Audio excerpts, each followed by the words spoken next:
DFA Online. News and events from different Philippine embassies and consulates around the world. DFA Online. Here on Radyo Pilipinas World Service. Good day. This is DFA Online and here are the news. Following their meeting at the sidelines of the Munich Security Conference in February 2025, Foreign Affairs Secretary Enrique A. Manalo welcomed UK Foreign Secretary David Lammy MP in Manila. The Foreign Secretary signed the joint framework for the Philippines-UK Enhanced Partnership that is envisioned to chart the depth and direction of Philippine-UK relations across various areas. The implementation of the joint framework is overseen by the yearly Philippine-UK Strategic Dialogue and driven by specific sectoral dialogue mechanisms on political, economic, defense, maritime, science and technology, and climate and environment cooperation, including climate change adaptation and resilience and biodiversity conservation. Prior to the signing of the joint framework, the foreign secretaries met and discussed the deepening of Philippine-UK relations, particularly citing the growing trade and investment activities between the two countries. Philippine-UK bilateral trade has been recorded at 2.9 billion Great Britain pounds in recent years, with the UK being one of the country's top sources of foreign direct investments. UK investments, particularly in renewable energy, are expected to grow further, with recent UK investments in solar power projects in Nueva Ecija and Batangas amounting to more than $600 million. Joint economic activities are foreseen to expand with the establishment of the Philippine-UK Joint Economic and Trade Committee, or JETCO, an economic dialogue led by senior economic officials, which will meet later this month in London. JETCO is expected to develop cooperation in key areas of interest, such as infrastructure development, agriculture, and energy, including renewables. DFA Online. Here on Radyo Pilipinas World Service. In other news stories, in celebration of National Women's Month and International Women's Day, the Philippine Embassy in Paris participated in Purple Wednesday and hosted an eco-seminar on gender equity, intersectionality, unconscious bias, and emotional tax in the workplace. To commemorate March 2025's first Purple Wednesday, the embassy personnel and guests gathered for an embassy family photo.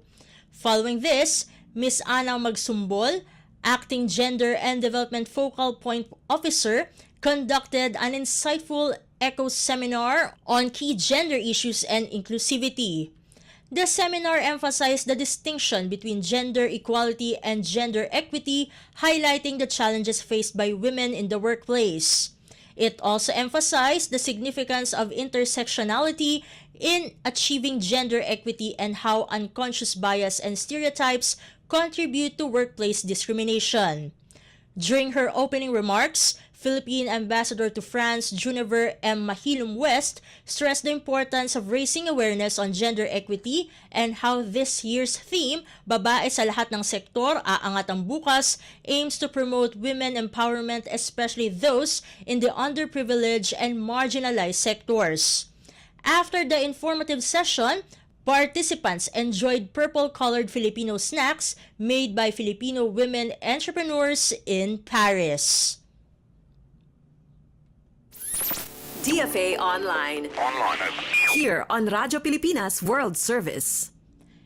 Meanwhile, the Philippine Embassy held a special screening for the film Sinandoming in observance of the 2025 National Women's Month and International Women's Day.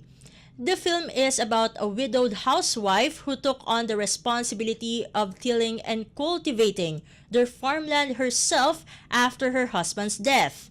The heroine showed resolution, diligence, resilience, and empowerment in the face of adversity and challenges, traits that hearken to the life and trials of many of our women overseas Filipinos.